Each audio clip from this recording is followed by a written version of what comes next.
تو کہا وَتَحْمِلُ الْكَلَّةَ، آپ لاچاروں کا بوجھ اٹھاتے ہیں، وَتَكْسِبُ الْمَعْدُومَ، اور جن کا کوئی نہیں ہے آپ ان کے کفیل بن جاتے ہیں اور آپ کمائی کر کے ان کے گھر کی ضروریات کو پورا کرتے ہیں، وَتَقْرِي الضَّيْفَ، اور آپ کی یہ خوبی ہے کہ آپ مہمان نواز ہیں، مہمان نوازی آپ کا شعار ہے، آپ کا طرز زندگی ہے، اور مہمان کو جو کھلایا جاتا ہے اس کا حساب بھی نہیں ہوتا، اور مہمان کے ساتھ جو بیٹھ کے کھایا جاتا ہے اس کا بھی حساب نہیں ہوتا، اور مہمان اپنا رزق خود لے کے آتا ہے اور برکت چھوڑ کے جاتا ہے۔ تو مہمان کو کبھی بھی بوجھ نہیں سمجھنا چاہیے۔ تو کہا کہ اور تیسری اور آخری بات فرمائی وَتَعِينُ عَلَى نَوَائِبِ الْحَقِّ، جو لوگ مشکلات میں پھنسے ہوتے ہیں، مصیبت میں پھنس جاتے ہیں، مسائل میں گھر جاتے ہیں، آپ ان کی مدد کرتے ہیں۔ ابھی حضور اعلان نبوت نہیں کیا، ابھی پہلی وحی نازل ہوئی ہے، تو حضور کی ماضی کی سیرت کو حضرت خدیجۃ الکبریٰ لوگوں کے سامنے رکھ رہی ہیں۔ آپ اس سے بھی پیچھے چلے جائیے، جب شب ابی طالب میں حضور کو حضور کے خاندان سمیت محصور کر دیا گیا، قریش مکہ نے حضور کو روکنے کے لیے بڑی کوششیں کی، لیکن حق کا یہ مسافر کبھی بھی رکنے والا نہیں تھا، بلکہ حضور کے چچا کو بلا کے کہا کہ اپنے بھتیجے سے پوچھو کہ تمہارا مسئلہ کیا ہے۔ دولت مال چاہیے تو ہمسائے لوگ مل کے اتنی دولت ان کو دے دیتے ہیں کہ کوئی کمی نہیں رہے گی، اور اگر کسی خاتون سے نکاح کرنے کی آرزو دل کے کسی گوشے میں ہو تو وہ بھی بتائیے، کسی سردار کی بیٹی سے نکاح کرنا چاہیں تو ہم اس کے لیے بھی حاضر ہیں، لیکن یہ بتوں کی مخالفت چھوڑ دی جائے۔ تو جب بہت ساری باتیں کی سب نے مل کے کی، اور جو ہے وہ دباؤ بھی ڈالا کہ اگر نہیں یہ کرتے تو پھر حالات کی تلخیاں اور جو کچھ ہے وہ آپ کے سر پہ ہوں گی۔ تو حضور کے چچا جناب ابو طالب حضور کے پاس آئے، تو ان کی طبیعت پر کچھ بوجھ تھا، تو انہوں نے کہا کہ بھتیجے، میں اکیلا اتنے قبائل کے ساتھ لڑائی کا بوجھ نہیں اٹھا سکا، میری کمر کمزور ہے۔ تو حضور علیہ الصلوۃ والسلام کی خدمت میں انہوں نے کہا کہ وہ تو اس طرح کی باتیں کر رہے ہیں۔ تو آقا کریم نے جو جواب دیا وہ سنیے۔ آپ نے فرمایا یا امی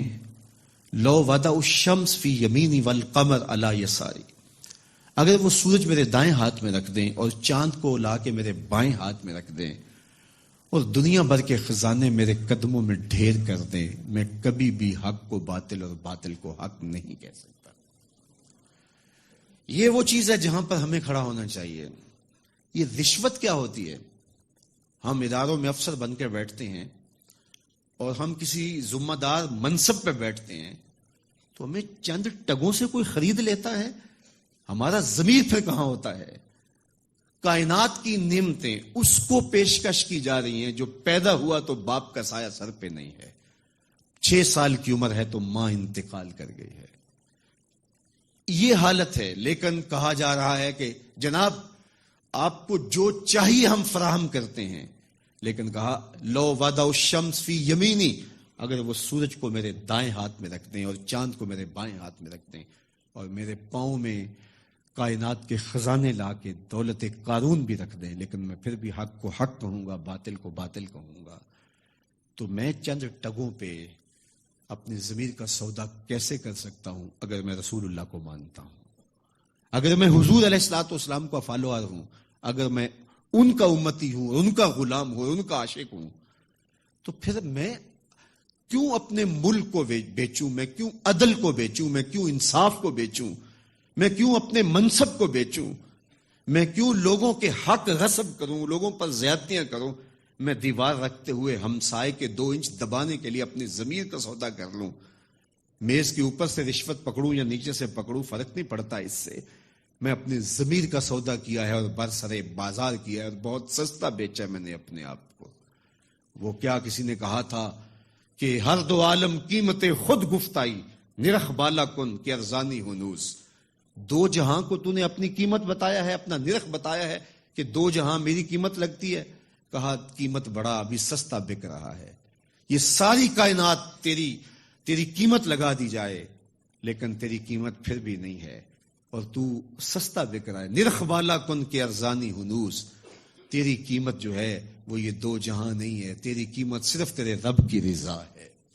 تو کہا کہ میں کبھی بھی، تو یہ حضور علیہ الصلوۃ والسلام کی زندگی تھی، خیر انہوں نے جب کہا کہ میں تو نہیں تمہاری بات کو ماننے والا، تو پھر انہوں نے سماجی بائیکاٹ کر دیا، سوشل بائیکاٹ کر دیا، اور حضور کو شاب ابی طالب میں مقید کر دیا۔ تو حضور کے چچا نے اس وقت ایک قصیدہ لکھا حضور کے نام، چونکہ یہ پانی نہیں پہنچنے دیتے تھے، غلہ نہیں پہنچنے دیتے، کوئی باہر سے بھی آتا تاجر تو اس کا غلہ خود خرید لیتے کہ کہیں وہ بنو ہاشم کے پاس نہ چلا جائے، اور وہ خرید کے اپنی زندگی اور موت کے درمیان جو ٹوٹتا ہوا رشتہ ہے جو ہے وہ اس کو کہیں بچا نہ پائیں۔ تو حضور کے چچا نے ایک ماضی کا واقعہ قریش کو یاد دلایا اس قصیدے میں۔ ہوا اس طرح کہ حضور کی عمر تھی کوئی 9 سال یا 8 سال کہ مکے میں قحط پڑ گیا، تو حضور کے چچا کے پاس لوگ آئے کہ قحط پڑ گیا ہے اور آپ اولاد اسماعیل سے ہیں، تو اللہ کی بارگاہ میں دعا کیجئے کوئی بارش کے آثار پیدا ہوں اور کوئی سبزہ پیدا ہو۔ آپ نے فرمایا تم بھی سین حرم میں پہنچ جاؤ، میں بھی پہنچ جاتا ہوں، وہاں اللہ کی بارگاہ میں دعا کرتے ہیں۔ خیر لوگ جمع ہو گئے تو حضور کو ساتھ لیا حضور کے چچا نے اور سین حرم میں پہنچے، اور کعبۃ اللہ کی دیوار کے ساتھ حضور کو یوں کھڑا کیا کہ حضور کی پشت کعبہ کی دیوار کے ساتھ لگ رہی تھی اور رخ لوگوں کی طرف تھا۔ تو جب یوں حضور کھڑے ہو گئے تو حضور کے چچا نے ایسے ہاتھ پھیلا کے کہا اے اللہ اس گوری رنگت والے کے صدقے بارش نازل کر دے۔ راوی کہتا ہے، ابن عساکر نے لکھا ہے، باقی لوگوں نے بھی لکھا ہے کہ ابھی جو ہے وہ لوگ گھروں کو نہیں پہنچے تھے کہ چھم چھم می برسنے لگا اور لوگ بھیگ کے گھروں کو گئے،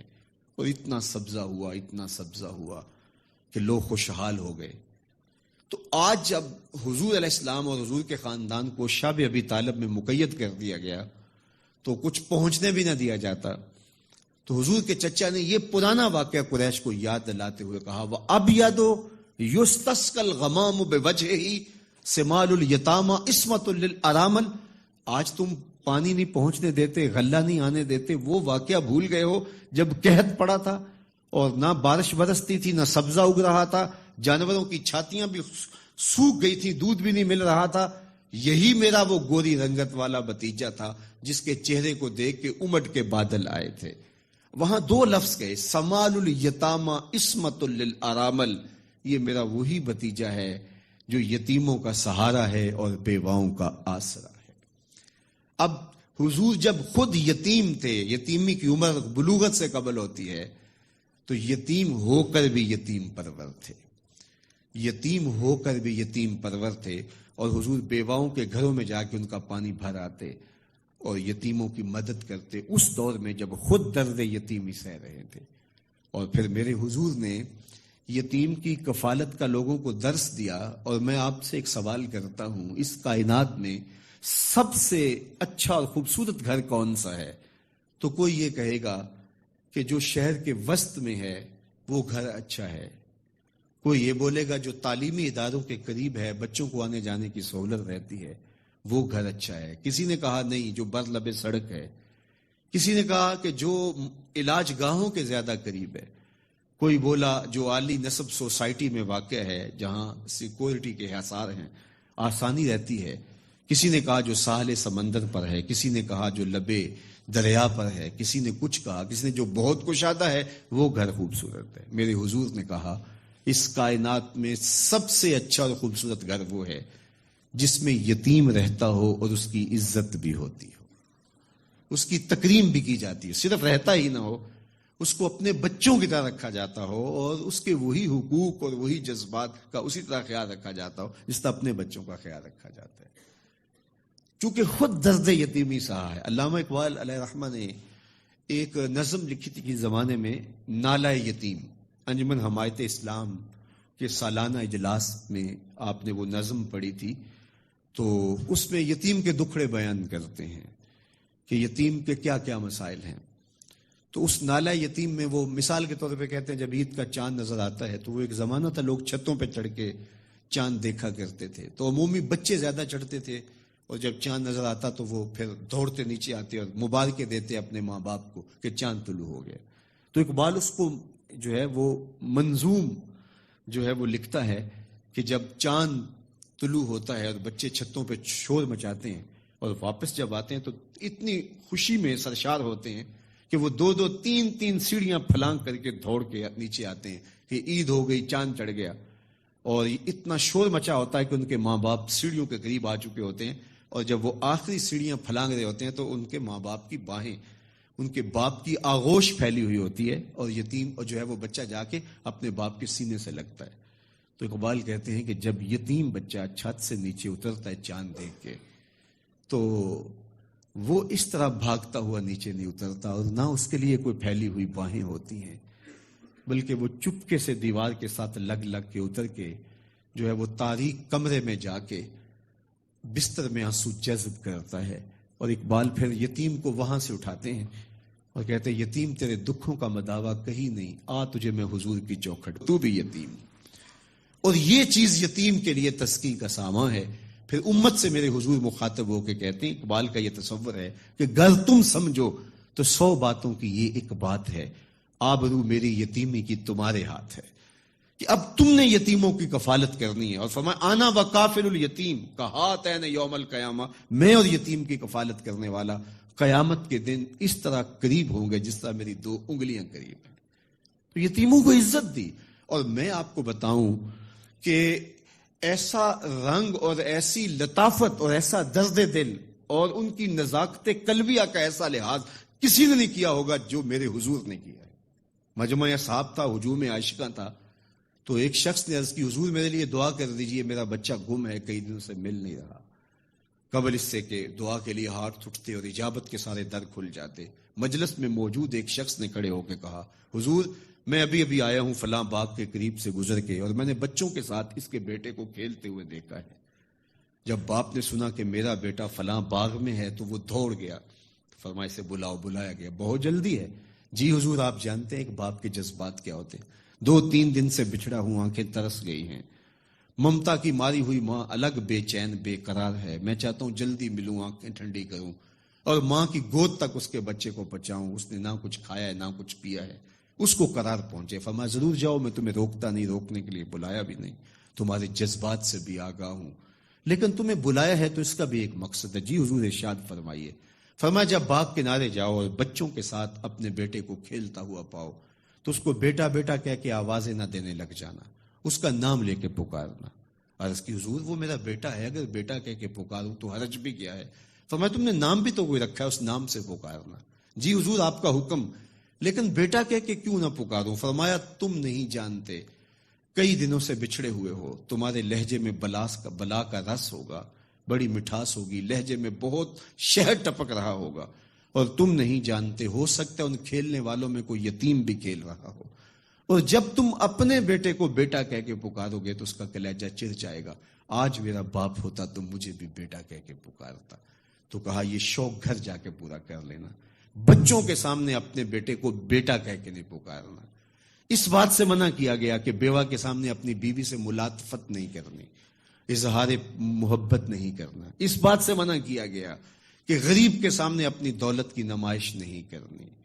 بلکہ میرے حضور نے تو یہاں تک فرمایا کہ اپنے گوشت کی خوشبو سے غریب ہمسائے کو تکلیف نہ دو، یا تو تھوڑا پانی زیادہ ڈال لو، شوربے کی پیالی ہمسایوں کے گھر بھی بھیج دو، اور اگر ایسا نہیں کر سکتے تو ایسے زاویے میں ایسے وقت میں کھانا پکاؤ کہ غریب کے بچوں تک مہک نہ پہنچ پائے۔ بچے تو بچے ہوتے ہیں، وہ ضد کر بیٹھے، غریب باپ ضد پوری نہ کر سکتا ہوا تو ان بلکتے بچوں کے آنسو کون پوچھے گا؟ وہ کیا کسی نے کہا تھا نا، دوپہر کو سلا دیتی ہے بچوں کو وہ اس ڈر سے گلی میں پھر کھلونے بیچنے والا نہ آ جائے۔ تو یہ تو ان لوگوں کے درد کو سمجھا جائے۔ ہمارے دیہاتوں میں ایک رسم چلتی ہے، رسم وکھالا، شاید آپ کے شہر میں نہ ہو اور اس کی کوئی اور صورت یہاں پائی جا رہی ہو۔ وہ یہ ہوتا ہے کہ جب ہم بیٹی کی شادی کرتے ہیں تو اس کو جو جہیز دینا ہوتا ہے وہ 4 پائیوں کے اوپر بچھا دیتے ہیں، اور ایک خاتون کو کہتے ہیں جاؤ پورے محلے کی خواتین کو بتاؤ کہ ہماری بیٹی کا جہیز دیکھ جائیں، اور پھر محلے کی ساری خواتین آتی ہیں اور وہ دیکھتی ہیں، اچھا دیا تو ہم نے اپنی بیٹی کو ہے، محلے کی خواتین کو ہم کیوں دکھا رہے ہیں؟ صرف داد وصول کرنے کے لیے، کل چوپالوں میں تذکرے ہوں کہ واہ واہ سیٹھ صاحب نے، چودھری صاحب نے، خان صاحب نے، ملک صاحب نے کمال کر دی، چوپالوں پہ بیٹھکوں میں باتیں ہوں، تندور پہ باتیں ہوں کہ واہ واہ کمال کر دی، فلاں خاتون نے تو حد کر دی، تم نے داد وصول کر لی، لوگوں نے بھی واہ واہ کہہ لیا، لیکن تم نے یہ نہ سوچا کہ تمہاری بیٹی کا جہیز دیکھنے کے لیے یتیم بچیاں بھی آئیں، اس مزدور کی بیٹی بھی آئی جو بڑھاپے کے باوجود کلی والا ڈبہ اٹھا کے جا کے مزدوروں والے اڈے پہ بیٹھ جاتا ہے، اور اس کو بوڑھا سمجھ کے کوئی قبول نہیں کرتا، اور جوں جوں دھوپ چمکتی جاتی ہے اور دن چڑھتا جاتا ہے تو اس کا دل ڈول رہا ہوتا ہے، اور وہ آنے والوں سے چمٹ کے کہتا ہے مجھے 20 روپے 50 روپے کم دے دینا، مجھے لے جاؤ، لیکن اسے کمزور سمجھ کے کوئی ساتھ لے جانے کے لیے تیار نہیں ہوتا۔ تو پھر جب وہ واپس روٹی باندھے ہوئے ہاتھ میں ڈبہ اٹھائے واپس جاتا ہے تو کوئی جانتا ہے اس کے قدم کتنے بوجھل ہوتے ہیں؟ گھر کی دہلیز عبور کرنا پل صراط عبور کرنے کے مترادف ہوتا ہے اس کے لیے، اور اس کی بیٹیاں جو گھر میں دہلیز پہ بوڑھی ہو رہی ہیں اور انہیں صرف اس لیے قبول نہیں کیا جا رہا کہ وہ غریب کی بیٹیاں ہیں، آج جب اپنے باپ کو خالی آج بھی مزدوری کے بغیر آتا ہوا دیکھتی ہیں تو کوئی ان کے اندر کی گھٹن اور بے چینی کا اندازہ کر سکتا ہے؟ کوئی پیمانہ ہے آپ کے پاس جو اس کے درد کو ناپ سکے؟ تمہاری بیٹی کا جہیز اس مزدور کی بیٹیاں بھی دیکھنے آئیں، تم نے تو داد وصول کر لی، لیکن جو زخم ان کے کلیجے پہ لگے اس کا مداوا کس کے پاس ہے؟ تارا ٹوٹتا سب نے دیکھا، یہ نہ دیکھا ایک نے بھی، کس کی آنکھ سے آنسو ٹپکا، کس کا سہارا چھوٹ گیا۔ تو میرے حضور تو کس قدر نزاکت قلبیہ کا لحاظ رکھنے کی تلقین کرتے ہیں کہ اپنے گوشت کی خوشبو سے غریب ہمسائے کو بھی تکلیف نہ دو۔ سید سلیم گیلانی نے لکھا تھا کہ امیر آدمی آسائش نہ چھوڑیں، نمائش چھوڑ دیں تو غریبوں کی جان سوکھی ہو سکتی ہے، لیکن ہم اپنا طرز عمل بدلنے کے لیے تیار نہیں ہوتے ہیں۔ آج جو ایلیٹ کلاس کا طرز زندگی ہے اس نے غریبوں کی زندگی کو اور اوکھا کر دیا ہے۔ میرے حضور کو میرے رب نے اختیار دیا کہ اگر آپ چاہیں تو یہ بتا مکہ سونے اور چاندی کا بن جائے اور آپ جس طرح چاہیں، لیکن حضور نے فرمایا نہیں کہ میں جو ہے وہ فقر کی زندگی کو اختیار کرتا ہوں۔ آج غریب حضور کو دیکھ کر کے ایک تسکین پا جاتا ہے، اور اگر حضور کی سیرت کا یہ عنوان ہمارے سامنے نہ ہوتا تو پھر بتائیے آج غریب کے لیے جائے امان کہاں ہوتی؟ میرے حضور نے غریب کو ان کے دکھ مٹانے کے لیے ایک جملہ ارشاد کیا، سنیے ذرا، کیا حکمت والے نبی ہیں۔ فرمایا کہ جو اللہ کے دیے گئے تھوڑے رزق پہ راضی ہو گیا، جو اللہ کی طرف سے دیے گئے تھوڑے رزق پہ راضی ہو گیا، اللہ قیامت کے دن اس کے تھوڑے عملوں پہ راضی ہو جائے گا۔ کتنا بڑا سہارا ہے، کتنا بڑا آسرا ہے۔ اور اس کا جو ہے رخ، دوسرا رخ کیا ہے؟ جو اللہ کے زیادہ دیے پر بھی راضی نہ ہوا